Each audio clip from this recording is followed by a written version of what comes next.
कोण वेळ लागला बा सुमित्रा? तर डबा आणून द्यायचा होता तुमचा, म्हणून मी आता डबा घेऊन आली. आता कारण तर बाहेर मला मी म्हणलं डबा नेऊन द्यायला जातो म्हणलं, तुम्ही म्हणलं या म्हणलं मागून. हो हो. मी घेऊन आली आता तुमचा डबा. आता जेव्हा तुम्ही, आता मी चालली. आपली पराठी कशी आहे? पराठी आहे बरी आहे आपली, पण आता कसं आहे ते बैलच चालायला पाहत नाही, लई लफडा आहे आता बैलाचा. बैल आहे कमजोर एक, हगवत आहे बैल एक. आता खूप प्रयत्न करत आहोत, 2 तास कसं तरी वाहिले बिना दगडाने. आता दगड ठेवला ते कमीच चालत आहे. तो बैल ना त्याच्यानं कमजोर बैल. आता कुठला घ्यायचा बैल सांगा आता? पराठी चांगली आहे पण उपाय नाही आता.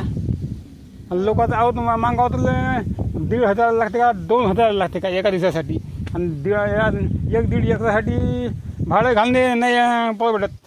हो. मग आता खराब गोष्ट आहे. आता जेवतो आता भावांनो. आता सांगा आमचं कसं वाटतं शेतकऱ्याचं जीवन? आता लई खडतळ जीवन जाते भावांनो शेतकऱ्याचं, म्हणजे सांगता येत नाही अशी कंडिशन आता जाते आता भावांनो. चला लाईक करा, कमेंट करा, शेअर करा, आणि 5 भावांनो आमचे व्हिडिओ आमच्या चॅनलले सबस्क्राईब करून ठेवा. नमस्कार.